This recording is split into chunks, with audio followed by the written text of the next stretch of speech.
정말 할렐루야입니다. 하나님께서 큰 영광 받으실 줄로 믿습니다. 말씀을 전하기 전에 한 가지 같이 기도하고 싶은 내용이 있는데요. 저는 그렇게 머리가 좋지 않습니다. 그래서 제가 제일 싫어하는 게 역사입니다. 자꾸 외우는 게 많고, 그리고 숫자에 약해서 수학을 잘 못해요. 근데 우리 집사람이 우리 아들을 보고 맨날 공부하라고 그래요. 그랬더니 우리 아들이 공부할 게 없대요. 그냥 참 이상하다. 그래서 우리 아들이 고등학교 1학년 때 제가 붙잡고 물어봤어요. 왜 공부할 게 없냐? 공부를 다 했대요. 그래서 공부가 다가 어딨냐? 다 했대요. 그래서 근데 우리 아이가 국민학교 때부터 고3까지 전 과목 올 A거든요. 그래서 정말 이상했어요. 집에서는 도대체 공부하는 모습을 못 보겠는데 올 A를 받아오니까. 그래서 제가 붙잡고 물어봤더니 아들 대답이 선생님이 가르쳐 줄 때 다 이해하면 공부 다 끝난 거래요. 그래서 만약에 그럼 이해하지 못하는 부분이 있으면, 그랬더니 그러면 수업 끝나고 선생님한테 찾아가서 계속 질문한대. 자기가 이해를 못한 거. 그래서 선생님이 질문에 답해줘서 이해가 되면 공부 다 한 거예요. 주일학교 아이들에게 이렇게 우리가 하나님의 말씀을 전해야 돼요. 아이들이 이해할 수 있는 수준에 맞춰서 아이들을 이해시켜야 돼요. 그럼 아이들이 이해를 하면 거기에 믿음이 들어가고 삶이 바뀌게 되는 겁니다. 주일학교 선생님들에게 하나님께서 능력을 주셔서 아이들을 잘 이해시킬 수 있는 선생님의 은사를 주시기를 바랍니다. 우리 자녀들에게 하나님께서 이해력을 주시고 지식을 주셔서 공부 잘하게 하시기를 원합니다. Understanding, knowledge 이 두 개를 주시고 암기력을 주시면 우리 아이들이 공부 잘하게 되고요. 그 공부 잘하면 하나님 앞에 또 쓰임받는 도구로 준비되어져 가게 되고, 또 가장 중요한 우리 차세대의 믿음의 교육을 담당하시는 주일학교 선생님들 성경 말씀을 잘 이해하시고 그 이해하신 말씀을 아이들에게 잘 이해하여 전달할 수 있는 은혜가 있게 되시기를 예수님의 이름으로 축원합니다. 그래서 우리 한번 합심하여 1분간만 기도할 때, 하나님 우리 자녀들을 주의 손에 올려드리오니 지혜를 주시고 이해력을 주시고 암기력을 주시고 하나님 나라의 일꾼으로 준비시켜 주시옵소서. 선생님들에게 맡겨주신 사명 잘 감당할 수 있도록 아이들에게 복음을 잘 증거하고 이해시키는 능력을 주옵소서. 우리 교회의 차세들을 주의 손에 올려드립니다. 1분만 기도합니다. 살아계시는 하나님 아버지 감사합니다. 오늘 우리의 미래가 되는 아이들을 위해서 저는 기도합니다.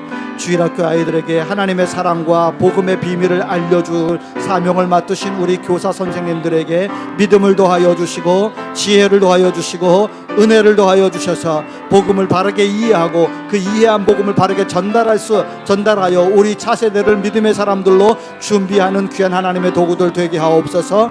우리 이 KL 중앙교회에 있는 하나님의 거룩한 어린 자녀들, 다음 세대를 준비하는 믿음의 자녀들에게 공부를 잘할 수 있도록 지혜를 주시고 이해력을 주시고 암기력을 주셔서 하나님의 나라를 이어가는 다음 세대로 준비되어지게 하시고 하나님의 나라를 증거하는 도구로 준비하여 주옵소서. 우리 주 예수님의 이름으로 기도하옵나이다. 아멘. 우리의 기도를 들으시는 하나님 감사합니다. 우리가 드린 그 기도대로 우리 자녀들에게 또 교회 학교에 그대로 역사하실 줄로 믿습니다. 부족한 종을 오늘도 세우셨사오니 십자가 뒤에 감추어 주시고 하나님만 증거하게 하시고 하나님의 뜻을 전할 때 하나님의 사랑하시는 백성들이 힘을 얻고 소망을 얻고 용기를 얻는 귀한 역사가 일어나게 하여 주옵소서. 우리 주 예수님의 이름으로 기도하옵나이다. 아멘. 오늘 출애굽기 8장 20절에서부터 24절까지 하나님이 우리에게 주신 말씀 중에 우리가 선택한 키워드는 22절입니다. 그날에 나는 내 백성이 거주하는 고센 땅을 구별하여 그곳에는 파리가 없게 하리니 이로 말미암아 이 땅에서 내가 여호와인 줄을 네가 알게 될 것이며. 9장으로 넘어가게 되면 우박재앙이 나올 때 똑같은 말씀을 또 하십니다. 구약은 신약의 그림자이고 하나님을 향한 우리의 믿음의 뿌리이며 성경은 역사서입니다. 모세에게 하나님께서 내가 고센 땅을 구별하리라라고 약속을 하신 말씀을 이해하려면 세 가지를 알아야 합니다. 첫 번째가 하나님이 어떤 분이신가, 이거 알아야 되고, 두 번째는 하나님이 어떻게 이스라엘을 고산에 살게 하셨는가, 세 번째는 왜 하나님은 10가지 재앙을 행하셨고 그 재앙이 일어난 것과 고센 땅의 지리적 위치는 어떠한가, 이걸 알면 오늘 하나님께서 내가 고센 땅을 구별하리라 라고 약속하신 말씀을 이해하기가 쉽습니다. 이해가 되면 믿어지게 되고, 믿어지면 행하게 되고, 그것을 우리는 하나님의 은혜와 복으로 누리게 됩니다. 첫 번째, 하나님은 어떤 분인가? 세상의 사람들은 기독교를 향해서 기복신앙이라, 복을 자꾸 외치는 기복신앙이라고 비판하고 비난하는 사람들도 있습니다. 그런데 성경은 창세기 1장부터 계시록 22장까지 하나님을 이렇게 설명합니다. 하나님은 복을 주시고 싶으셔서 열심히 있으신 분이에요. 하나님은 사람에게 복을 주시는 분이십니다. 기독교 신앙은 하나님이 주시는 복으로 시작해서 하나님의 복으로 삶을 끝내는 것입니다. 그러니까 우리의 삶 속에 복이 없으면 안 되는 거예요. 하나님이 주시는 복, 그 복으로 살아가는 사람들이 기독교인들인 겁니다. 성경은 하나님을 복 주시는 분이라고 소개를 하고 있습니다. 하나님이 인간을 창조하신 후 인간에게 하신 첫 번째 일이 복을 주신 거예요. 창세기 1장 28절, 27절, 하나님이 자기 형상 곧 하나님의 형상대로 사람을 창조하시되 남자와 여자를 창조하신 후에 첫 번째 일, 28절, 하나님이 그들에게 복을 주시며, 복을 주신 겁니다. 하나님이 그들에게 이르시되 생육하고 번성하여 땅에 충만하라, 땅을 정복하라, 바다의 물고기와 하늘의 새와 땅에 움직이는 모든 생물을 다스리라. 하나님이 인간들에게 이런 복을 주신 것입니다. 이러한 복 후에 창세기 9장에 가게 되면 이 땅에 하나님께서 물로 사람을 다 쓸어버리시고 심판하십니다. 그때 유일하게 살아남은 노아와 그의 가족들이 방주에서 나와서 이제 제2의 문명의 시대를 열어갑니다. 그 사람들에게 하나님이 첫 번째 하신 게 복 주신 겁니다. 창세기 9장 1절에 하나님이 노아와 그 아들들에게 복을 주시며 그들에게 이르시되 생육하고 번성하여 땅에 충만하라. 항상 기독교의 신앙은 하나님의 복으로 출발합니다. 바벨탑 이후에 하나님은 구속사를 이루기 위해서 아브라함을 선택합니다. 그리고 그 선택된 아브라함에게 하신 약속도 복을 주겠다는 거예요.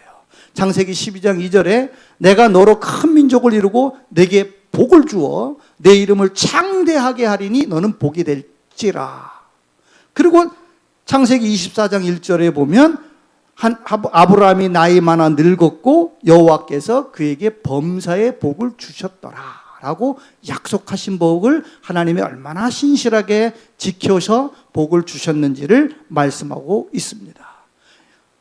아브라함이 죽은 후에 이삭에게 그 복이 이어져 갑니다. 창세기 25장 11절 말씀에 아브라함이 죽은 후에 하나님이 그의 아들 이삭에게 복을 주고, 하나님이 주시는 복은 내 대에서 끝나지 않고 대를 이어가게 합니다.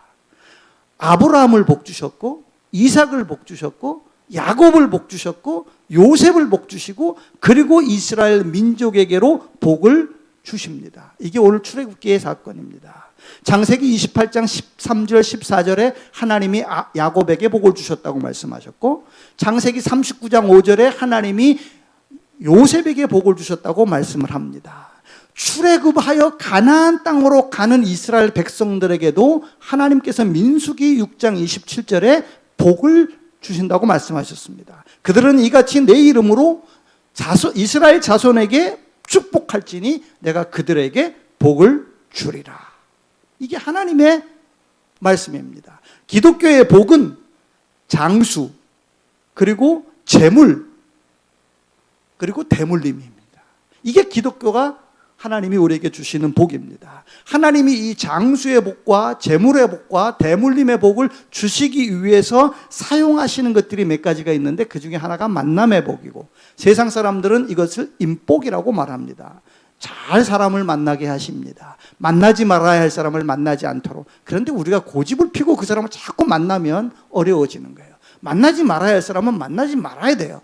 그게 하나님의 복으로 나아가는 방법이기도 합니다. 그 다음에는 상황과 환경을 하나님이 다스리십니다. 이 상황과 환경을 다스리는 하나님의 방법에 바로 오늘 말씀드리는 내가 고센 땅을 구별하리라. 그러니까 고센 땅에 있으면 하나님의 복을 받고 살게 되는 겁니다. 하나님의 복을 계속 유지하면서 살게 되는 겁니다. 2024년을 시작한 우리 KL 중앙교회 교회 공동체 하나님의 백성들에게 올 한 해 동안 복이 이어지게 되시기를 축원합니다. 창세기 15장 13절 말에 하나님이 아브라함을 선택하셔서 이제 복의 근원으로 만드실 때에 미리 일어날 일을 말씀하셨어요. 창세기 15장 17절, 13절에 그의 자손들이 애굽에서 400년 동안 노예로 살 것이라고 말씀을 하셨고, 14절에 400년 후에 이집트에서 큰 재물을 가지고 나아갈 것이라고 말씀하셨고, 16절에 4대가 광야에서 유리하다가 가나안 땅으로 돌아가게 될 것이라고 하는 것을 하나님이 먼저 분명하게 말씀을 하셨습니다. 그리고 그 일을 이루기 시작한 것이 출애굽 사건입니다.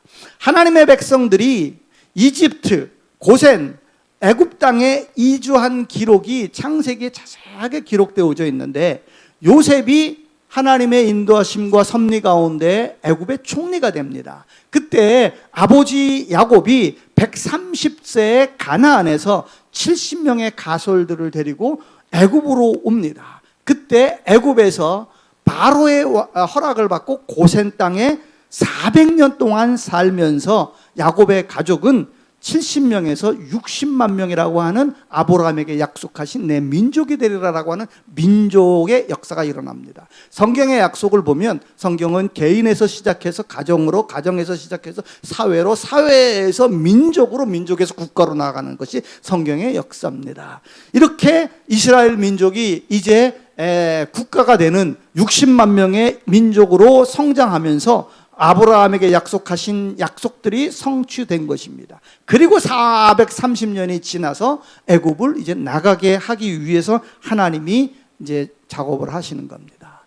당시 이집트는 상 이집트 시대와 하 이집트 시대로 나뉠 수 있는데, 상 이집트 시대의 수도는 때베, 오늘날의 룩소이고, 하 이집트 시대의 수도는 카이로, 멤피스라고 하고 오늘날의 카이로였습니다. 고센 땅은 이집트의 하이집트의 수도인 멤피스에서 북쪽으로 250km 떨어진 지역에 있습니다.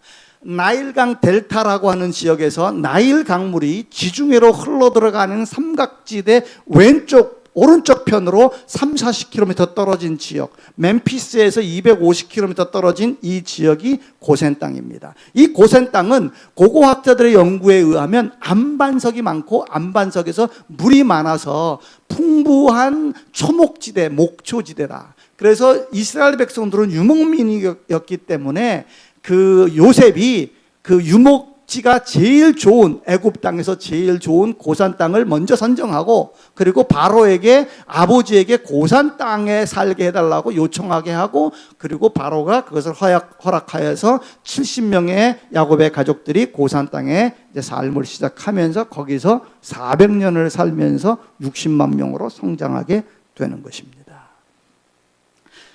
근데 이 고센이라고 하는 땅을 당시 애굽 사람들이 어떻게 불렀냐면 라암셋이라고 불렀습니다. 이스라엘을 여행을 해보면, 이집트를 여행해 보면 지금도 라암셋이 있습니다. 당시 그 고센 땅의 애굽의 명칭, 이집트의 명칭은 라암셋이었는데 요셉은 고센이라고 불렀습니다. 그러니까 고센이란 말은 이집트 말이 아니라 히브리 말인 겁니다. 히브리 말로 땅 중에서 좋은 곳, 축복받은 땅이라는 뜻을 가진 게 고센입니다. 한국어에도 외래어가 한국어처럼 사용되어지는 것들이 많습니다. 이와 같이 당시에도 이 히브리어가 이집트 안에서 외래어면서 이집트 사람들이 이렇게 모르고 통용하는 단어들이 생긴 거죠. 그게 고센입니다. 그래서 고센 땅이라고 하는 곳을 선택한 이유는 유목하기에 비옥한 목초지였기 때문입니다. 요셉이 애굽의 총리가 되었을 때는 이집트의 중왕조 12왕조 시기였고, 모세가 출애굽을 할 당시에는 하이집트의 18왕조였습니다. 그래서 출애굽기 1장 8절의 말씀에 보면 1장 1절부터 7절까지 보면 야곱의 족보가 쭉 나오면서 고센 땅에 이 사람들이 왔다는 기록이 남고, 8절에 요셉을 알지 못하는 새 왕이 일어나 애굽을 다스리더니, 그러니까 요셉도 죽고 그 시대의 사람이 다 죽었다고 7절에 얘기하고 8절에 이렇게 얘기하는 겁니다. 하나님께서 이스라엘을 야곱에서 애굽에서 나오게 하기 위해서 만드신 작전이 10가지 재앙을 행하시기로 한 겁니다. 근데 하나님은 한 가지 재앙을 목표로 하셨어요. 출애굽기 4장 23절 말씀에 보면, 내가 내게 이르기를 내 아들을 보내주어 나를 섬기게 하라 하여도 네가 보내주기를 거절하였으니 내가 내 아들 내 장자를 죽이리라 하셨다 하라 하니라. 그러니까 하나님이 계획한 재앙은 한 가지예요. 뭐 장자를 죽이는 거예요. 6월절, 그게 하나님이 계획하신 마지막 재앙이라는 겁니다. 근데 재앙을 10가지가 일어났습니다. 왜 처음부터 하나님이 이 재앙을 행하지 않고 9가지 재앙을 하고 난 다음에 마지막에 10가지 재앙을 하게 하셨을까? 처음부터 하게 했으면 이 사람들이 온 애굽 백성들이 이스라엘을 나가라고 허락하지 않았을 겁니다. 바로만 아마 했을지. 그러면 바로와 바로의 신하들과 그리고 그의 백성들은 나가는 걸 반대했을 겁니다. 그래서 하나님은 애굽 전체를 다 하나님으로 하여금 인식하게 하기 위해서 9가지 재앙을 먼저 하는 겁니다. 피해 재앙, 개구리, 이, 파리, 가축 돌림병, 각종 악성 종기, 그리고 우박, 메뚜기, 흑암, 그리고 마지막이 장자입니다. 이 10가지를 외우는 게 쉬워요. 그냥 이해를 해버리면요, 딱 끝나요. 나일강으로부터 주변에서 시작된 재앙은 피, 개구리, 이, 팔입니다. 그리고 가축돌림병은 전체, 악성종기 온 애굽 땅, 그리고 우박, 흑암, 그 다음에 장자를 죽이는 거. 10가지 재앙 중에 놀라운 것은 하나님이 약속하신 말씀, 내 백성은 내가 구별할 것이다, 내 백성은 내가 보호할 것이다, 내 백성은 내가 지킬 것이다 라고 하는 하나님의 의지가 그대로 보여집니다. 10가지 재앙 중에 그 어느 것 하나도 고센 땅에는 직접적인 영향을 미치지 않았습니다. 하나님께서 고센 땅에 있는 하나님의 백성들을 구별하셨기 때문입니다. 이 구별이라고 하는 말을 영어로 보면 I will deal with Gosen differently. 같은 상황이지만 하나님께서 다르게 취급하실 것이라는 거예요. 똑같은 상황이고 똑같은 환경이지만 하나님이 구별하신 백성들은 하나님이 다루시는 방법이 다르기 때문에 직접적인 피해를 안 받게 하신다는 게 성경의 의중입니다. 코로나, 또 지금 자연재해, 전쟁의 이야기들이 우리를 참 불안하게 합니다. 그런데 우리가 지금 이러한 시기에, 이러한 시대에 하나님께 향한 믿음을 가져야 할 것은 이겁니다.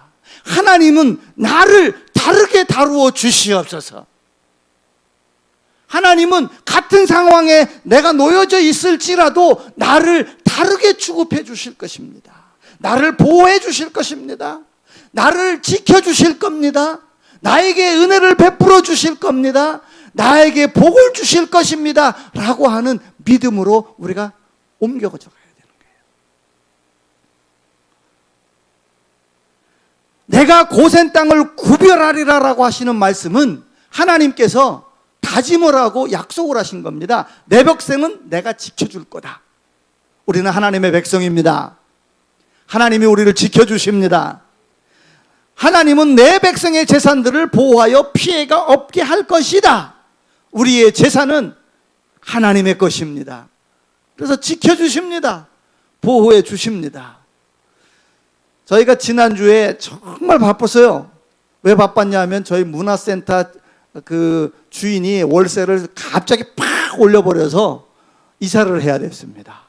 근데 이사하는 과정에서 말레이시아에서 사시는 분들이 아마 공통적으로 느끼는 랜드로드들이 시큐리티 디포짓하고 유틸리티 디포짓을 다 안 돌려주려고 안간힘들을 쓰고 뛰어먹거든요. 열흘을 이 사람하고 내가 실갱이를 하는데 스트레스를 엄청 받았어요. 그런데 하나님이 고센 땅 이 말씀을 준비하게 하시면서 이거 하나님 건데 하나님 지키시지 하고 했는데요. 1링깃도 손에 안 보고 다 받았습니다. 일시불로. 이게 뭐 며칠 뒤에 주는 게 아니에요. 네가 일시불로 안 주면 I don't want turnkey handover to you. 아주 버텼습니다. 마지막 날 이사하는 날은요, 그 문 앞에서 2시간을 서서 이체해 아니면 안 줘. 이렇게 다 받았습니다. 하나님은 당신의 백성의 재산을 지키시고 보호하시는 그 하나님을 제가 체험하는 시간이었습니다. 같은 상황, 같은 환경이라도 하나님이 다르게 다루시면 하나님의 은혜가 우리에게 있는 줄로 믿습니다. 하나님은 자기 백성을 보호하셨습니다. 사람뿐 아니라 그들의 재산까지도 보호하셨습니다. 10가지 재앙 중에 제일 첫 번째 재앙이 피해 재앙입니다. 나일강. 근데 나일강이 어디에 있느냐 하면 삼각지대, 나일 델타에서 30km 바깥으로 있는 것이 고센 땅이기 때문에, 그리고 고센 땅에는 안반석에서 물이 많이 나와서 나일강 물을 안 먹어도 생존할 수 있거든요. 직접적인 피해 없죠. 개구리가 어디서 올라왔습니까? 나일강에서 올라왔습니다. 나일강 멀리 떨어져 있죠. 그리고 모세가 바로한테 말할 때 개구리가 나일강에만 있게 하리라라고 했어요. 그러니까 전혀 피해가 없죠. 그 다음에 이의 재앙입니다. 이의 재앙도 이가 고센 땅에는 못 갔습니다. 그 다음에 파리의 재앙을 할 때는 전 애굽에 파리떼가 나오게 하는데 하나님이 약속하신 거죠. 구별하리라, 고센 땅에는 파리가 없으리라. 여기서 아멘 하면 참 좋습니다. 여러분들의 가정이 고센 땅이 됩니다. 파리가 없습니다. 여러분의 가게가 파리떼 날리는 게 아니라 손님으로 바글바글한 것은 가게가 고센 땅이기 때문입니다. 내 자녀에게, 내 생업터에, 나의 삶에 파리떼가 없는 것은 그것이 고센 땅이기 때문입니다. 그곳에는 파리가 없게 하리니 누가 없게 합니까? 고센 땅에는 이스라엘 백성들이 파리 이렇게 쫓아내는 게 아니라 하나님이 없게 하시는 거예요. 그 하나님이 여러분을 사랑하십니다. 나를 사랑하십니다. 그래서 고센 땅을 지켜주시겠다는 거예요. 가축 돌림병으로 모든 애굽에 있는 가축들이 다 죽임을 당할 때 약속하셨습니다. 출애굽기 9장 4절에 여호와가 이스라엘의 가축과 애굽의 가축을 구별하리니, 세상 사람들의 재산과 우리의 재산을 하나님이 구별하십니다. 그래서 다 받았어요. 시큐리티 본, 유틸리티까지 한 푼도 안 남기고요. 이스라엘의 자손에게 속한 것은 하나도 죽지 아니하리라 하셨으니 할렐루야. 그 다음에 일어난 게 우박입니다. 우박을 그냥 전국에 쏟아붓는데, 우박이라니까 요만한 게 아니고요, 진짜 이만한 우박이 위에서 때리면요 자동차 유리가 빵꾸가 납니다. 아십니까? 그만큼 센 위력으로 떨어져서 가축이고 사람이고 맞으면 죽는 거예요. 온 땅이 황폐돼 버리는 겁니다. 그런데 출애굽기 9장 26절 말씀에 보면 이스라엘 자손들이 있는 그곳 고산 땅에는 우박이 없었더라. 하나님이 막아주시는 거예요. 우박이 끝나고 나니까 이제 흑암으로 온 세상을 시커멓고 깜깜하게 만듭니다. 그때 출애굽기 10장 23절에 사람들이 서로 볼 수 없으며 자기 처소에서 일어나는 자가 없으되 온 이스라엘 사람들이 거주하는 곳에는 빛이 있었더라. 이게 과학적으로 안 맞아요. 온 땅이 지금 다 시커면서 사람 얼굴도 구별이 안 돼요. 불과 몇십 킬로 안 떨어진 지역인데 근데 거기만 빛이 있는 거예요. 비논리적인 것, 비과학적인 것이 하나님이 다루시면 다 되는 겁니다. 하나님은 전능하신 하나님이시기 때문에. 그래서 빛이 없는 그런 상황에도 거기만 빛이 있게 하셨어요. 출애굽기 12장 13절 말씀에 보면 내가 애굽 땅을 칠 때 그 피가 너희 사는 집에 있어서 너희를 위하여 표징이 될지라 내가 피를 볼 때 너희를 넘어가리니 6월절이죠. 장자가 다 죽습니다. 애굽의 장자도 죽고 이스라엘의 장자도 죽지만 그 집 안에 피가 안에 들어가면 아무도 안 죽는 거예요. 근데 이스라엘 60만 민족 중에 자식을 잃은 사람은 한 명도 없어요. 왜? 다 피가 있는 그리스도의 보혈 속에 예수 그리스도의 십자가에 들어가 있기 때문에 하나님의 보호하심 속에 있게 된 겁니다. 10가지 재앙 때 이스라엘은 피해를 보지 않았습니다. 하나님이 자기 백성들을 구별하셔서 보호하셨기 때문입니다. 내가 고센 땅을 구별하리라 라고 하시는 그 말씀은 오늘도 우리에게 적용됩니다. 예수 그리스도는 어제나 오늘이나 영원토록 동일하시고 2000년 전에 부르신 하나님은 오늘도 우리를 부르시면서 나는 너희들의 하나님이 될 것이라 너희는 내 백성이 될 것이라 끊임없이 외치시는 그 하나님은 지금도 우리에게 말씀하십니다. 내가 너희를 구별하리라. 다르게 취급해 주리라.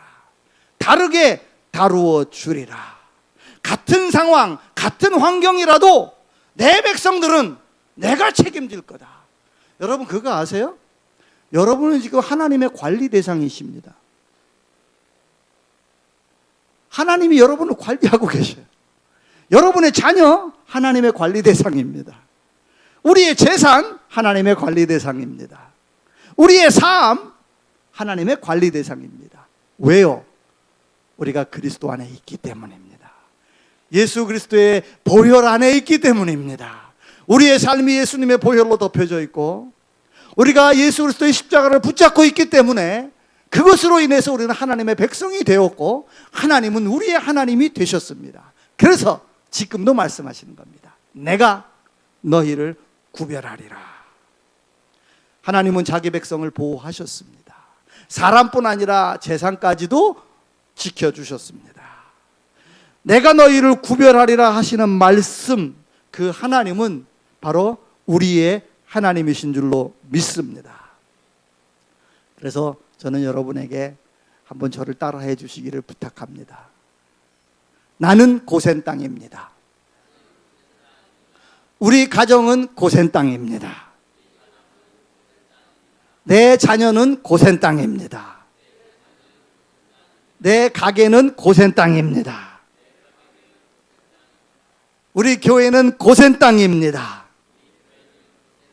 하나님은 내게 복을 주십니다. 아멘. 믿으십니까? 믿으십시오. 붙잡으십시오. 그리고 2023년을 어디로 가시든지 무엇을 하시든지 이거 붙잡고 하나님 앞에 외치십시오. 저는 평생을 믿음으로 살면서 깨달은 게 믿음이 무엇일까? 한번 따라 하십시다. 믿음은 우기는 겁니다. 우기는 거예요.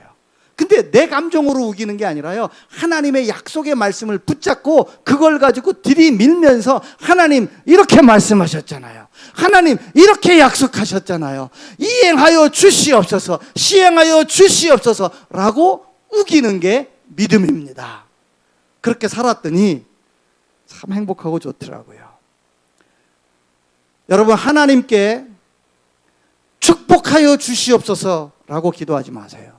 잘못된 기도입니다.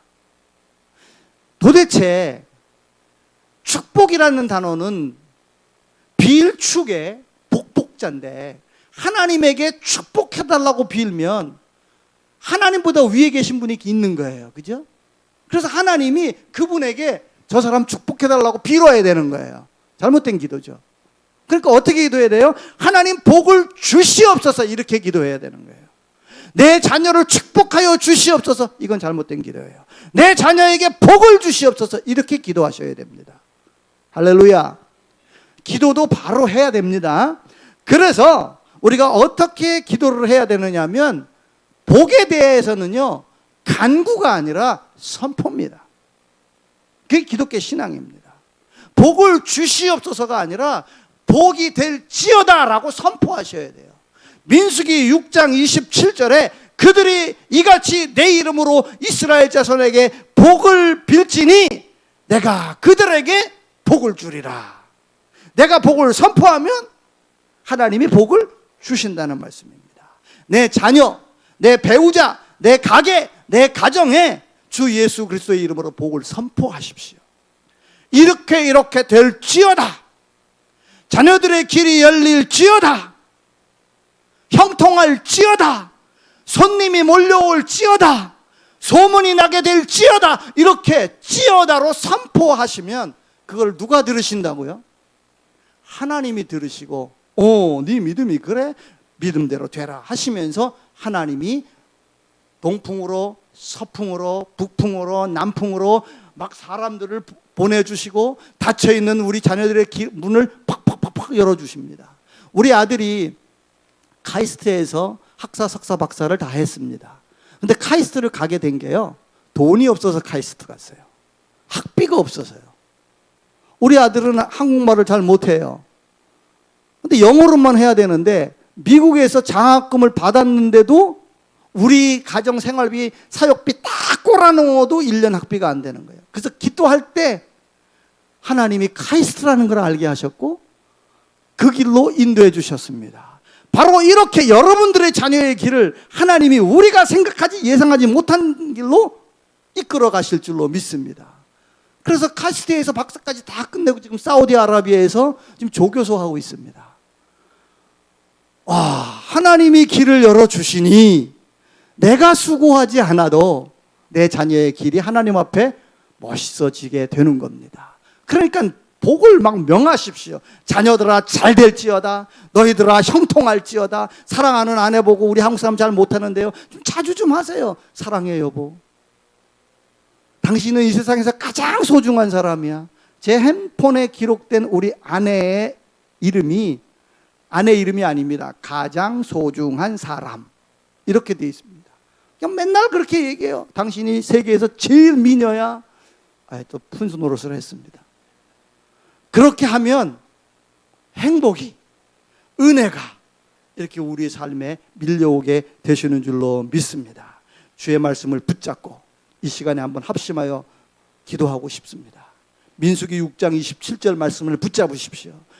내 이름으로 이스라엘 자손에게 축복할지니 내가 그들에게 복을 주리라. 여러분의 자녀를 축복하십시오. 배우자를 축복하십시오. 가게를 축복하십시오. 여러분의 교회를 축복하십시오. 여러분의 공동체를 축복하십시오. 선포하십시오. 하나님이 역사해 주실 줄로 믿습니다. 주여 3번 부르고 기도하겠습니다. 주여. 오늘도 내가 고센 땅을 구별하리라 말씀하시는 하나님 앞에 우리의 삶을 올려드리며 서 있습니다. 주님, 당신의 사랑하는 백성들의 가정과 자녀와 저들이 하시는 모든 일들을 하나님이 구별하여 주시옵소서. 그래서 그들의 것들을 지켜주시고 보호하여 주시고 흥왕하고 형통하게 하여 주셔서 온 땅에 하나님이 하나님인 것을 알게 하는 하나님의 도구들 되게 하여 주옵소서. KL 중앙교회를 주의 손에 올려드리옵나니 붙잡으시고 사용하여 영광받아 주옵소서. 우리 주 예수님의 이름으로 기도하옵나이다.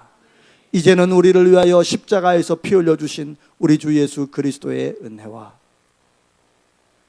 우리를 구별하여 하나님의 백성으로 만들어주신 하나님의 사랑하심과 우리를 지키시고 보호하시기 위하여 오늘도 분주하게 역사하시고 운행하시는 성령님의 임재하심이 고센 땅으로 주 앞에 서 있는 하나님의 거룩한 백성들과 KL 중앙교회 위에 지금부터 영원토록 함께 하시기를 축원하옵나이다.